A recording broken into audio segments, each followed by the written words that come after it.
how's it going? I am so sorry and feel like such an asshole. I was working, like I've been recording some stuff and I just was like recording, like working on that stuff, and I totally just didn't look at the time, and I feel so bad. I'm so sorry. That's okay. It happens. And it's terrible. No, don't let me off the hook. Call me an asshole. I'm so sorry. You're an asshole. Just kidding. Okay, thank you. But I sincerely, I feel like an asshole. I feel so bad. So I'm so sorry. No worries. No worries. I even thought about it like early. I know Yeah, I emailed you earlier and then I was yeah, like, I reminded him. And then I was like, you we're sitting here waiting and we're like, man, I'm gonna remind him again. But did. It's all right. I got a chance to read an article about weird things guests requested from hotel front desk, so that was entertaining at least. Nice. So Chris, how you guys what was doing? the weirdest one on there? The weirdest one was I thought the weirdest one was the one that I said he wanted an ice chest big enough to fit a mountain lion in. I thought that was pretty strange. No, the weirdest one that was on the list, they just said a broken shovel. Okay, They wanted a broken show. A that's broken weird. shovel. That is weird. Okay. All right. Weird. All right, so Well, we can yeah. go ahead, Jess. What were you gonna say? I was gonna say we can jump in. Yeah, we can jump in since now we're a little behind, but nothing. No real time So constraints. sorry. It's all right. You weren't the first to be late. I'm sure you won't be the last. So, for listeners or viewers who for some reason might not know who you are, could you introduce yourself and the role you play in the band? Yeah, my name is Mike Kennerty. I play guitar in the All American Rejects. Awesome. And so All American Rejects started when you all were relatively very young, right? How has aging and maturing changed the band's dynamic? Has it impacted the writing or the performance aspect at all? I think it's impacted like our the way we tour and play shows. Whereas we used to be like as gung ho as you could possibly be, just on the road constantly. Any stupid idea that ended up with us playing in front of people, we were like, sure, let's do it. And now we've just learned to work smarter and not harder. And so yeah, to because we were killing ourselves essentially. Now we have fun again. Yeah. Is there anything now that's like a must-have on tour versus back then? Um, no, I think it's just uh, being conscious of limits before it starts taking its toll on yourself as just a human being. Uh, so like we did a tour last year. It was our first tour actually in quite a while, and we split it up into like two halves where there was like 2 weeks and then 3 weeks instead of doing that all as one giant thing. And that really did like it makes such a difference from our memory of when we used to do 6 weeks or more straight. Mhm. It just by the end you're just dead, and this we were still fine, so it was good. Yeah. I can only imagine like touring for like 3 months constantly. Yeah, we did that in Europe once, 3 months straight in Europe, and that's even more intense. That was the hardest one for me that we've ever done. Yeah. So from the days playing in a pop punk band in Edmond to playing stadiums in Brazil, what has the journey been like? And when you were a kid, could you have imagined being where you are now? No, for sure. The kid like that. I mean, I kind of dreamed of it as a kid. Like when I was really young, I had like I was like a kid who listened to rock music and watched MTV and loved all that. And so I mean that was definitely a dream. By the time I was like in high school, I had like gotten into punk, and so then I had no more aspirations than to really just play shows and like maybe go on tour in a van. Like not actually do it as like a job. Um, so yeah, that was unexpected, and I would have, even after like we had some success, I think, and for at least the first couple of years, we were definitely all like ready to be like, okay, this is probably just about done. Like we were always tempered our expectations for how long this could last and how big it could be. And yeah, I don't think definitely could have, told us 25 years ago, almost, Jesus, that we'd still be doing it and then still get like new opportunities, like to go to Brazil and play these huge shows. Like that would have been unbelievable for sure. Right. Yeah. Speaking of Brazil, how was that tour? It was amazing. We've never gotten to go to anywhere in South America before, and everyone was really nice and very accommodating, and it was really honestly almost more like a vacation for us than a tour. Like so little of it was actually going and playing the shows, but it was a blast. So cannot Yeah. complain. I think I saw you post a video on Instagram. Like, was that like a kinkajou or something like that? Oh, It was like that little water. animal. Yeah, it's funny because there was like one time I'd gone on vacation to Costa Rica and saw one. That's the first time I'd ever even like known what those were, and then I heard they had them in Brazil too, and I was like, oh, I really want to see some. And then we did, and we saw like so many all together, and I love those things. I love all animals. Yeah. I want to go so many places, but unfortunately, I haven't been able to leave the United States except for Canada. Well, one day. Maybe. I got to win the lottery first. So, do you have any crazy stories or anything from your last tour, or even any tour from over the years that you could share?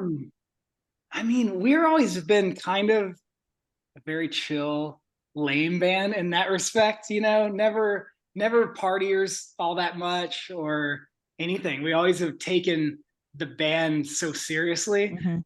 and so, man, nothing particularly worthwhile comes to mind of a fun story. Yeah. What about like when you were driving on the road? Like, have you seen any crazy while driving? Um, well, I guess we've had a few things where like one time Chris, our drummer, when we were back in the van days, accidentally kind of ran someone off the road and the car like spun out. That was kind of crazy. Oops. And just no stories like that where like one time I was driving and one of the trailer tires blew out, and so I'm just driving and I look in the like rear view and the trailer was just sideways going down the highway like 80 miles an hour, and so that was frightening. And then we pulled over. Thankfully, I was able to keep it all in control. And as we're like kind of figuring out what we need to do, a semi drives by and throws a rock right through the back of our window and just shatters it. So it was not our Dang. day, Yeah. What are the chances of that? right? But Any yeah, any that's about as crazy as it got. any standout moments while on stage performing? Oh man.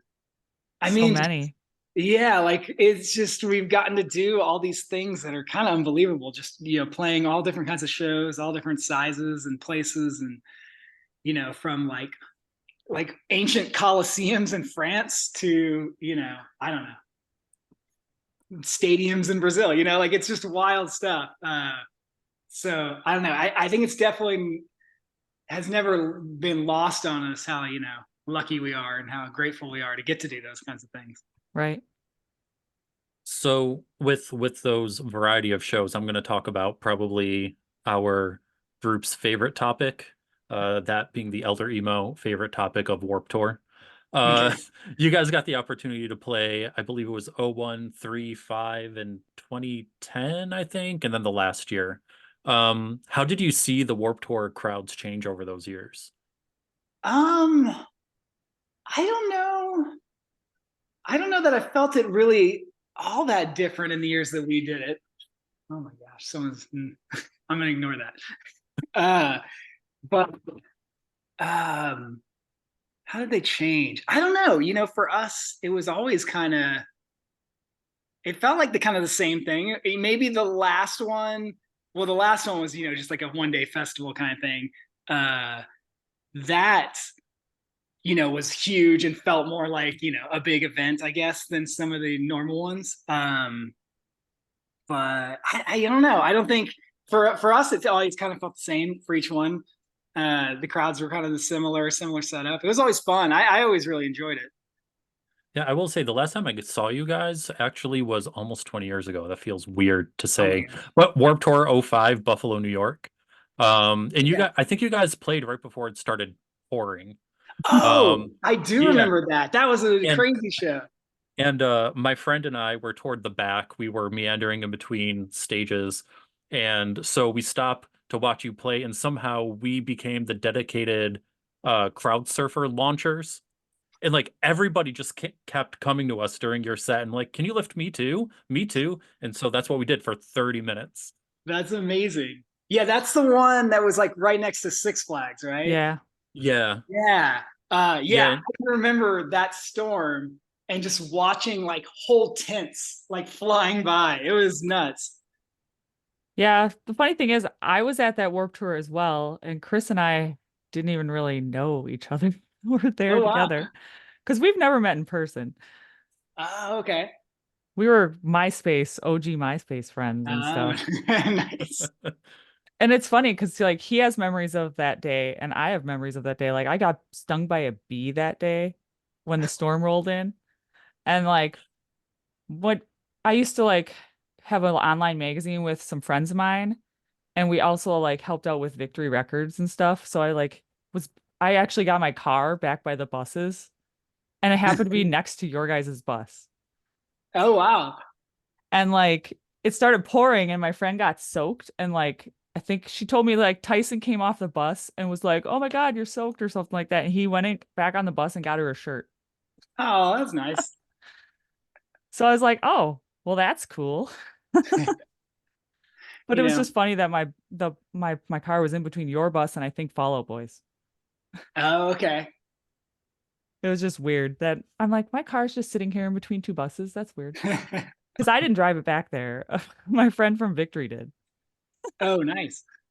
So, so would you say like Warp Tour in Buffalo would have been like a really favorite experience of yours because of Six Flags, and like, or is that just more memorable? Or have you had a more favorite experience on Warp Tour? Um, I mean, anytime we did that, we actually just played right next to there on our tour last year and got to go to that Six Flags again. So it's always fun to get to do that. I definitely love some roller coasters. But that, I mean, yeah, that day was especially memorable, not only because of the park, but then because of that storm. Um, but a lot of those were, I mean, most of those Warped Tour days just kind of blend together because Hmm. until the setting is different. Like I can picture there's like one in, I think it's outside Montreal, that was like in this like gravel pit, and Yeah. it was just disgusting. And so you remember that, or like there was one in like, I think it's Las Cruces, New Mexico, that was like on a baseball field, and so that was interesting. I don't know, but most of them kind of just were like a parking Yeah. lot. I've heard a lot of people talk about Red Rocks We never got to do that, because it's like unfortunately. you just have that gorge behind you. Yeah, I would love. We got to do the gorge in Washington, and that was beautiful. That was a great one. But we never got to do Red Rocks, unfortunately. No Red Rocks. No. Yeah, you guys announced your tour last year after I went on a ticket buying frenzy, and I was a little bummed because you played Darien Lake, um, which is the one next to Six Flags, and it was right after I had just purchased the tickets for the Offspring and Sum 41, who played the night before Oh yeah, in Darien Lake, and I'm like, well, I can't really stay out here. I'm like, damn, but next time.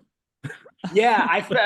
We felt that being the next day of that, because I feel like that was like maybe one of the lesser attended shows of our tour, and I was like, we're like, well, yeah, because that show was last night. Definitely like spreading it thin by playing so close. I don't know. I would have went to both, Chris. Come on now. Yeah, but I can't really leave my 4-year-old home alone. Oh, that's true. That's true. So You got a 13-year-old. Your 13-year-old can watch him. clearly you do not know my kid. I don't. Never met him.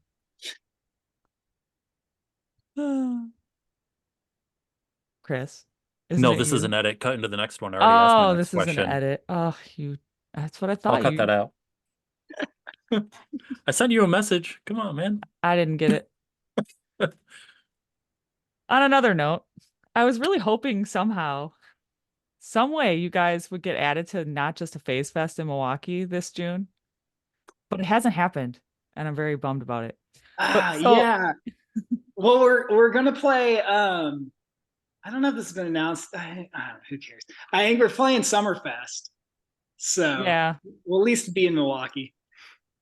Yeah. What are your plans for the summer for touring and everything? Are you guys gonna do a full tour with yourselves, or are you just gonna stick to like random shows and festivals? Yeah, kind of right now it just seems like one-offs like that. Yeah.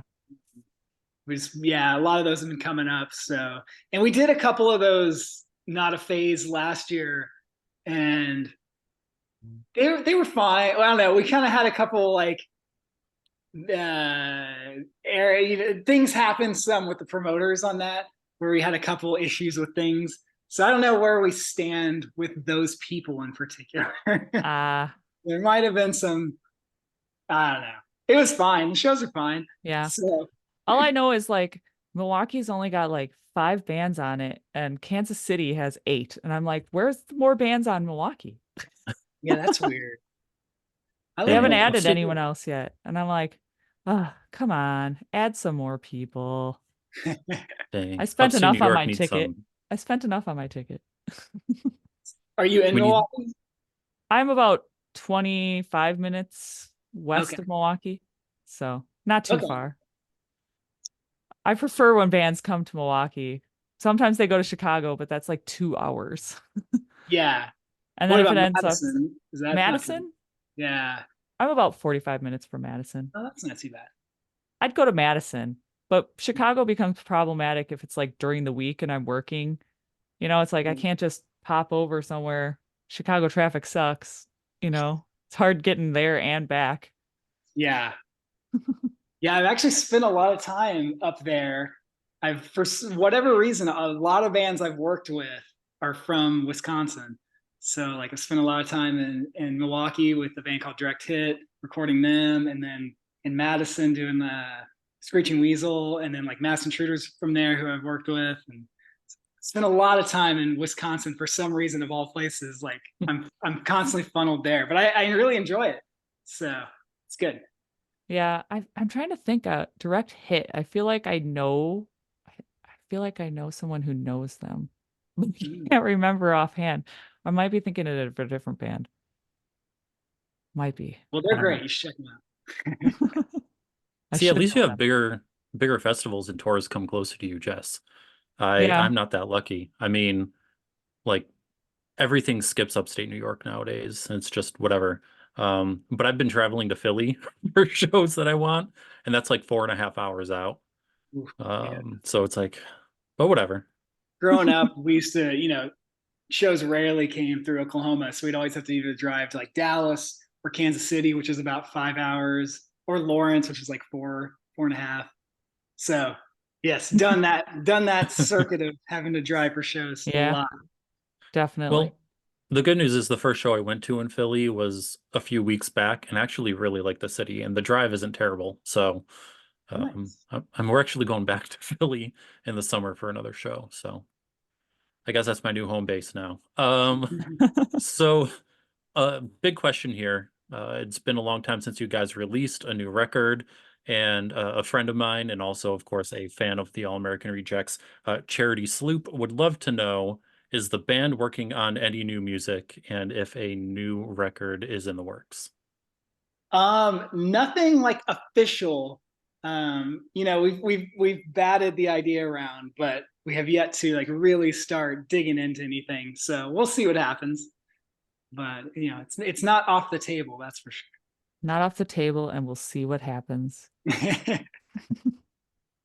But yeah. Yeah. So besides playing in the All American Rejects, you're also a producer, which you've mentioned earlier. When did you start producing? And if you don't mind me asking, who are you currently working with? Well, I started in around 2005 or six. I got lucky in getting introduced to like one of like the guys I grew up listening to the most, which is Ben Weasel, who's the singer of Screeching Weasel. Mm-hmm. And by happenstance, like I got to know him and talk to him, and ended up talking him into letting me produce a record for him, even though I really probably had no business doing that. And so I got a great kickstart that way, and kind of like a trial by fire. But it all went great, and so I loved it. So I've just been doing it since. And what was the second part of your question? I said, the second part was, if you don't mind me asking, who are you currently working with? Oh yeah. This dude, Garrett Dale, he was the singer of a band called Red City Radio, who are from here, but toured a lot. And I did their last album. Anyway, so now he's doing a solo record. And so I've been working on that. And yeah, and it's going great. And it's kind of, I've been more the past couple of years just doing mixing more than actual like recording or producing. So this is kind of the first thing in a minute I've done. And yeah, I kind of forgot how much work it is and how easy it is to get lost in that work, which is why I was late for you guys tonight. And I'm sorry about that. That's okay. What's the hardest thing about producing? You know, it's just a time thing, I guess. Like, so when say you have like a band that wants to come in and just do it all at once, that to me is like the hardest thing because there's just so much to it when because I don't have like an assistant engineer or anything, so I'm just engineering everything myself too.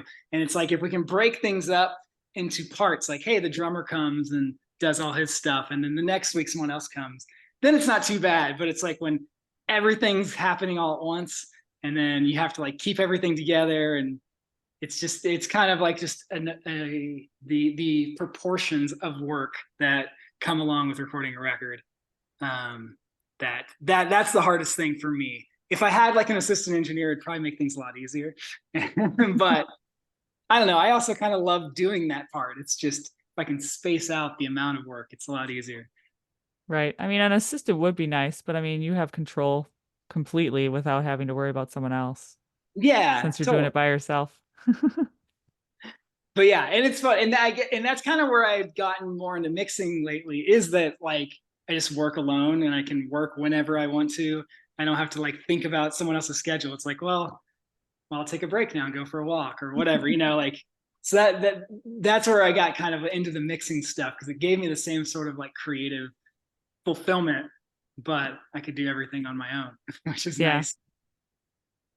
Well, I know you're an avid vinyl collector. Mm-hmm. Now, is there a specific vinyl you've been on the hunt for and haven't been able to find? Well, I've always wanted, and I've kind of resigned, so I'll never get it now because prices have gotten so ridiculous. But the first Misfit 7-inch, it's called Cough Cool. I've always wanted that. I had an opportunity, like, oh man, it's been like 15 years to get one. And at that point, they were like $800. And I was like, all right, I'm going to do it. And then the guy at the last second one sold on eBay, and it sold for $1,200. And so then he was like, well, now the price is $1,200. And at that point, I was like, no, I'm not doing that. And now that's like a $10,000 record. And so I should have done it. That's my great white whale, but I'm kind of resigned to, I'll probably never. My questions moved on. It's fine, Jess, that sounds like me and trying to get On Frail Wings of Vanity and Wax of Alisana. And I was looking for it, and it's $400. And we actually had Dennis on, and I was like, Dennis, do you know this record is worth $400? He's like, shoot, I got it downstairs right now. Let me go post it on eBay. That's amazing. Oh my gosh. Yeah, I'm just happy I bought a lot of things back when they weren't. I mean, they were relatively still expensive, but now like they're like stuff's insane. And I'm like, okay, well at least I got the things that I did get. Right. So as of right now, what's your most prized possession? Oh man, what would that be? How many do you have? Oh, a lot. You haven't counted? I could probably look like I have a spreadsheet with everything. I mean, it's definitely probably 4,500-ish, I would guess. Dang. Yeah, that's a lot. It's ridiculous. I wish I could sink money into my collection too. Unfortunately, mine is dwarfed by yours. Mine's very dwarfed. I have like 20 records. Hey, as long as you love them, that's all that matters. But what's your prized possession? Oh, let me think. What would be? I mean, I have most of the rest of all the Misfit 7-inches. And so I do love those. I have what else? Like the first Fear 7-inch. I was pretty stoked to get that. I did get, I can tell you what my best like score ever was we were on tour in Japan in like 2007, and just at a record store, and they had a copy of Longest Line by NoFX. And as I'm looking at it, I'm like, I should check the color. And I even was thinking like, what's the point? Because that record came out in 91 and they did like 200 on color. And so it's just one of those, like, I didn't even know why I was checking. Normally I wouldn't check it. And it was on color, and it was $12. And that is like a $1,200 record. So that was crazy. So I'm pretty stoked about that. Nice. So a lot of us saw or remember Nick getting a tattoo of his dog coming out of a banana on LA Ink. Have any of the rest of the band gotten road tattoos? Oh yeah, I mean we've done a few things like tour tattoos where we'll have like a tattooer come out and like tattoo everybody. Like on the last tour we did one where, well, I can't show it very easily, but like we had this little campfire logo that was on the posters for the tour, so we all got that. And then like way back in the day, we had a tour called the Tornado, and we got tornadoes. And so yeah, we've definitely done the tour tat thing several times. I don't have any tattoos. What's do you have like They're a go do you have a go-to person like for a tour tattoo artist, or do you just find somebody reputable and be like, hey, you want to come do this for us? Yeah, it's usually somebody knows somebody and can come out. And like on the last tour, this guy Tokyo Hero came out, and he's like a dude who's done so much killer shit for years. And so it was really cool to get to meet him and have him do that. So yeah, somebody has always got that hookup. There's always someone, Chris, that knows someone that tattoos. I mean, I know multiple tattoo artists, and I don't have any tattoos. So I know you're passionate about playing music, recording bands, and collecting vinyl. Is there anything else you're interested in that you'd like to share? I mean, I'm boring in that all my hobbies essentially revolve around music, and I've gotten to like playing music was obviously my first like passion hobby, and then that got to be my job, which is amazing. And then I got into recording stuff, and then that's like kind of become my second job. And records still cost me money, so that's still a hobby. But what's funny is like when you look like, because in like Discogs it'll show you like your value of your collection or whatever, and just the past few years the way like prices have gotten stupid, like that's actually become like my best like accidental investment. If I mean I'm never going to sell them, so it doesn't matter, but I guess in a way that's kind of become that could be a job if I decided to sell them. But yeah, I don't know, so that is kind of covers my hobbies pretty much. Like I don't even barely watch TV anymore. And is there anything else you collect? Like old punk memorabilia, like posters and zines, like essentially the same extension of the same bullshit.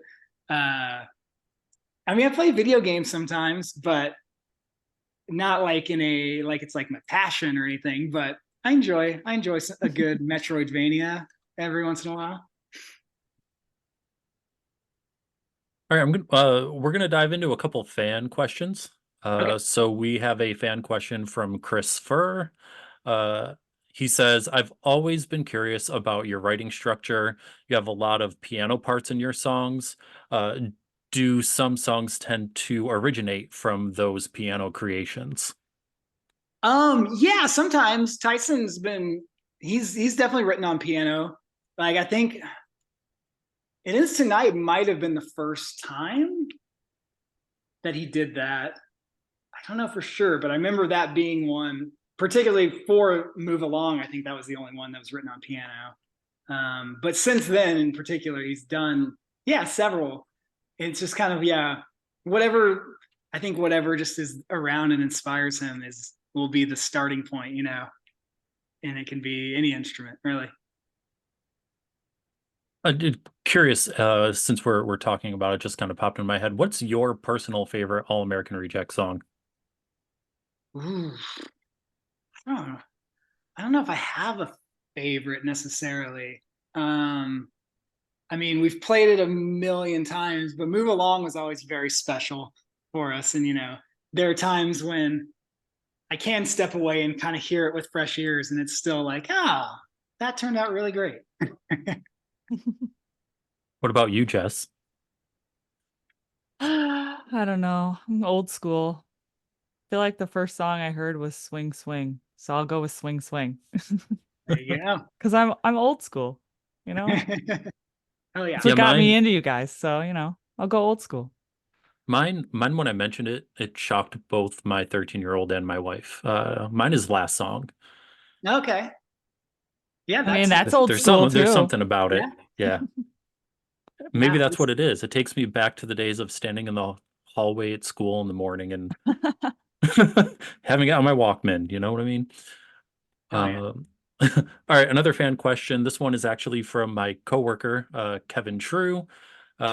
He would like to know, how does it feel when new fans discover All American Rejects after having been around for about a quarter century? Whether they're a little older or even younger fans that discovered you guys either on their own or introduced by parents. I mean, it's great. I do feel like, yeah, any kind of younger generation now feels like that, like, the parents introduced us thing. But it's, we're happy if anyone who likes us, no matter how they came about us or when. Uh, yeah, I don't know what to say. It's great. We're stoked that there are still people discovering us. I mean, we're lucky in that, it's funny. I talk to people about like streaming stuff and Spotify and how, it sucks in a lot of ways. But for a band like us, it's it's like if there wasn't that, we'd only be relegated to like maybe if someone went and bought a greatest hits album, like we probably would have put out by now if we're still in the like old version of record sales, and that wouldn't keep us as relevant or keep royalties coming in. So it's crazy that we can be discovered so easily by new generations, to where I feel like in the past it's a lot more, it was a lot more difficult to be a legacy band and kind of have new people find you.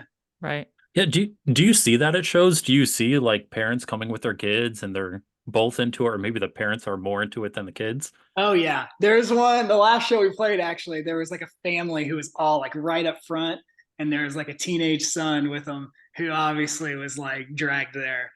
and you could tell like his mom was like kept rocking and like shaking him, and he's just like and I don't think he was having a bad time, but he He was definitely didn't like us embarrassed. as much as they did, the parents did. He was embarrassed because he was there with his parents. Yeah, that's true. You ever have any like little kids at the show with like, you know, hearing protection on, of course, see them on their Yeah, parents' shoulders. So it's kind of like totally. definitely like an elder emo had to come to the show and bring their younger child. Right. Yeah, it's wild. Like, well, the weirdest thing to me is that all these people who are now older and are parents and whatever are still like younger than me.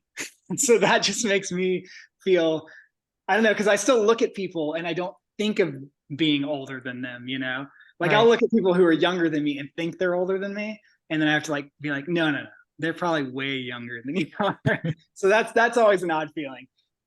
Yeah, I'm not good at telling ages anymore now that I'm like, 40. Totally. Another So fan question. Oh, I had you the want to question. ask one, Jess? Yeah, I did. I have a question. My friend Kate Konetsky, she wants to know if you're going to be going back out on tour with MCS and their second leg. Oh, like me playing with them? Yes. No, they got this guy Zach now who's playing with them, he's a way better guitar player than I am. So, but I really loved getting to do that. We played two shows with them, and that they probably are like our oldest, like kind of brother band. Like we toured with them so much, and I hadn't seen them for like I don't know, 4 or 5 years at that point, just like even on like a personal level, run into them or anything. And so it was just really nice to get to like reconnect and hang out with them, because love those guys so much and love just getting to hang with them, let alone play. But that was a blast. Right. I love them. I love Motion City Soundtrack too. So Yeah, they're fantastic. So one more fan question. This one is from, of all people, my boss, Morgan Cole. She wants to know, what is your personal dirty little secret? Man, I don't know that I have anything good. I'm a pretty lame dude. Maybe that is your secret. Yeah, there you go. I mean, yeah, like people, have assumptions about, what people in a popular band are like and what they do and what the lifestyle of that is. And right. man, I live in a suburban neighborhood. And like this morning, I walked outside and my neighbor, like, there was a bunch of baby ducks walking in my driveway. And my neighbor was trying to help them find, we couldn't find where the mom was. And that was my morning, was helping finding these ducks, help them find their mother. And that was amazing. So that was the most exciting part of my day, if that tells you anything. But it was amazing. I loved it. See, no dirty little secrets. No dirty laundry. No. And it's funny because like as a band too, like we're relatively drama free, or very low drama compared to most bands. And I don't know, I feel like a lot of people have asked us that, like how do you guys still like get along? Like, cause we do, like when we see each other, it's like nice and we all hang out. And I don't know, Tyson says it's because we kind of all came together for the band, and we weren't like, it's not like we necessarily would have like found each other and hung out outside of playing in a band together. And so there's something about that kind of like differences of us that keep us sort of, I don't know. And I think there's probably something to that. But it's nice to be relatively drama free, because we see the other bands around us and we're just like, Jesus Christ. Yeah. I mean, we did have another band on the podcast, and they were talking about how some band members, they're just like, they're coworkers and they're not friends outside of the band. And so you come across bands and it's like you can kind of tell sometimes when they are actually friends. And there are a lot of bands out there that are friends and stay friends outside of band. But then there are some that are more of like a coworker kind of thing. Totally. No, I think we had like a nice thing where, yeah, we like to hang out. It's great. But it's one of those things where it's like we'll finish a show and go, we all live in different places, and go off and probably not really talk until that next show. But that night before the show when we all land, it's always like, all right, where are we going to eat? Like, where are we hanging out? Like, and if nothing else, we'll go to the like hotel bar and just hang out, Yeah. So it's great. So speaking of, one last thing that's really important to me, all these years of touring, traveling the world, the US, what are some must-go-to eateries in certain areas of the US, whether it's in a certain city or whatever the case may be, that people should not miss out on? What do I like? In LA, there's a couple good places in LA that I love to hit. There's a local chain there called Sharky's. It's like do you know Baja Fresh? Something like that. So it's like a Baja Fresh, but it's only like in the LA area. But their nachos are insane. Like my favorite nachos ever. So I always like to hit that. And then there's like more of like a taco stand kind of place. There's a few locations called Cactus that has really good burritos. And see, what other good places are there? Oh man. Of course, like any good Midwestern places? Let me think. I've always what's that pizza place that's in Milwaukee? I always Pizza Shuttle. No. That's like that was the popular place, Pizza Shuttle. There's it was Pizza Shuttle chain, because I feel like there's like different cities that had pizza shuttles. Or is there just a bunch of places called Pizza Shuttle? It's Maybe funny. there's just pizza shuttles. I don't think it's a Um, chain. I know there's like, there's I'm a trying to think of Milwaukee pizza places. I'm like thinking of like Zaffiro's or something. But I it's on KK. Is that what people call that street? Like Kinnickinnick or Kinnickinnick, whatever? yeah. Yeah. What Yeah, is it I called? can't even think of what it is. Maybe it's not there anymore. That would be sad. But it was great. I think it was like they only had that one location and they had like a couple video games in it. Like it's a very cool place. And my mind's going blank. And I've eaten there a bunch of times, but I always like going there when I'm there, even though that tells you nothing. But yeah, I'm I'm not sure. trying to look it In up most in cities when Milwaukee. what's that? I'm trying to look it up to see if there's a pizza place. Oh, I bet. Let me see. Classic Slice. Yes, classic slice. Yeah, I ate there once. It's a nice which little place. yeah, I mean it's good. I don't know. It's been years now since I've been there, but whenever I would be there recording, I always loved going there. And you can get pizza by the slice. But pizza shuttle Yeah. you could too. Oh, nice. I think I would always just order a small, because I don't know, when you get the slices, it's like they're reheating it, and it's just I'm never big on the slice thing. But so let's get a small so they make it fresh, and then you can get what you want too, like Plus you exactly, might have leftovers if you don't eat it all. which is never a bad Exactly. thing. Chris, what's your favorite pizza place again? Have we ever Ever in talked the about this? entire world? No, in your area. In my area, there's this place in a suburb of Syracuse. This is gonna sound crazy. It's actually in the basement of a gas station. It's called Red Onion, and it is amazing. Absolutely amazing. We just got it last weekend, I think Sunday. And as we're sitting here talking about pizza, I'm like, I still have leftovers in the fridge. Yeah. See, because you got a whole pizza and not a slice. Yeah. So you had leftovers. Well, I think that was the last question we had, was Chris's question about fooderies and eateries and whateveries. I'm a foodie. I gotta know. He's a foodie. He's a foodie. Well, the thing I normally do on tour is like wake up and try to go find like a local donut shop. I love doing that. Yeah. So and there's nothing like in my mind straight up that's like, oh, this one's amazing. But it's like I usually, if you find one that's local, it's usually pretty dang good. And so I'd love doing that. I try to find the donut shop and then the record store, and that's my There's a donut shop in downtown Syracuse called Glazed and Confused. nice. That's a good one. And then yeah, the record store is only like a 3 block walk away. So Oh yeah. yeah. Man, I can add another question in here. Like, if All American Rejects was a donut, what kind of donut would you be?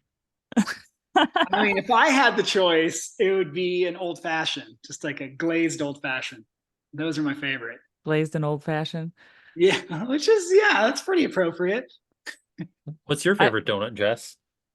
well, if I was still eating donuts, because I had to go gluten-free a bunch of years ago, so gluten-free donuts just aren't as good. But I used to love the custard filled. So Mm, the chocolate icing with custard filling, that was my favorite. nice. Chris, come on, what's yours? I'm with you, custard filled, but I like the headlight version of it. Oh, you like vanilla frosting? Well, that's just like a little bit of whipped frosting. It still has a chocolate frosting on it. Oh, Mm. I don't know. I don't know. I've never had that kind. What's that bakery in Milwaukee that does the like old fashioned, like they're not donut shaped, but they're like the like cruller shaped, kind of like squarish, and they'll have like a lot of times they'll have chocolate on them. They sell them like in bags at the gas station of like Hmm. 6. But it's like a local bakery that does them. Those are really good. I'd always stop at like a Speedway and get those. Yeah, I know that Quick Trip has good donuts, Mm, but yeah, can't eat them anymore. that's It is a bummer. Gluten-free things aren't just aren't as good as regular things. Totally. It's So too bad they don't have a pill like they do for like lactose intolerant people, where you could just like, oh, I'm gonna have some gluten. I'm gonna take a little bit of this. there is actually a pill, but it depends on your gluten intolerance. Like if you're celiacs, it's not going to do anything. But if you're like intolerant just to like the wheat, I think the pill helps. But I don't know which I am, so. Well, that was my last question then. I added a second last question, was the donut one, because he got talking and I'm like, we always ask random questions about people, like what food would you be? What's your band be? Like we didn't have one of those. We didn't even ask him the one question we ask everyone, Chris. Should I ask it? Sure. Let's ask I one think I know more. which one you're talking about. I think I know what one you're talking about. Let's see how well he knows me. So Johnny Depp Nope, it's says not he that one. Okay, no, I'm going with it. Johnny Depp says he got his inspiration for Jack Sparrow from Keith Richards. Do you have an inspiration for your stage presence? I don't know if I have like a direct one that I've ever like been like, oh, I want to be like that. But growing up, like going to punk shows and like watching, like I used to rent The Decline of Western Civilization when I was like in middle school, like every weekend, and just watching, those old bands like that, and just how they like it was always like mayhem, and I loved that. So I've always appreciated when people go off while playing, and so I'm sure that's inspired me to want to be like that. But like when I play, it's not like a contrived thing where I'm trying to do anything. It's like, no, I'm really into it, and that's just the way it comes out of me. I figured out the question she was talking about. So one of the ones we like to ask is actually something that was rephrased from another interview that we had with somebody, and they rephrased it, and we fell in love with the way he rephrased it. Okay. So we So stole it. if you had to describe the All-American Rejects to a random grandmother on the street, how would you describe your sound? Or rock band, I guess. I feel like Yeah, this answer is always there. They're like, we're a rock band. that's like a lot of times if someone like asks us who's like a random person and like doesn't know who we are, we'll say like we're a pop rock band. And I don't know if a grandma would understand that particular thing, but yeah, it'd just probably be something as basic as that. Yeah. That's about the consensus a lot of the time, is a rock band. Because, grandmas know what rock music is. Yeah, they know they don't want. Though I guess grandmas are younger now than when This like is what we true. think This is about true. grandmas. Okay, well, now that's the final question. Now that we said we had the final question and then we added three more somehow, some All way. good. I'll do as many as you like. Oh man, Chris, can you think of any more then? No, it's kidding. No, no. But Well, I got a yes, question: is what presses that move along you have there? Actually, that's funny. I don't remember the last time I opened it. he put it up there because, Let's find out together. I want to say it's clear. Okay. I want to say my spreadsheet doesn't indicate. Nope, it's gray. Okay. Yep. I remember that one. I think that was 2000. What year would that have? That was about like third or fourth press. So late Yeah, 2000s. it was one of my earliest vinyls that I Nice. grabbed. So it was probably 2010 or 2011 when I grabbed it. That sounds right. yeah, all my vinyls are out in the living room, except for the one on my wall, which is Bayside. Oh, nice. But it's the record that the song that my husband and I had our first dance to is on. So that's why it's on the wall in the bedroom. That's killer. Oh yeah. So, well, thank you so much for coming on. Oh yeah. It's I been a think it's, blast. Minus what's the being late. yes, It's I'm been a so blast. sorry again. Oh, I feel so bad. I It's should have okay. set an alarm. I can't believe I did that. You know what? It happens to the best of us. Well, I appreciate you guys understanding. And again, I like really am so sorry.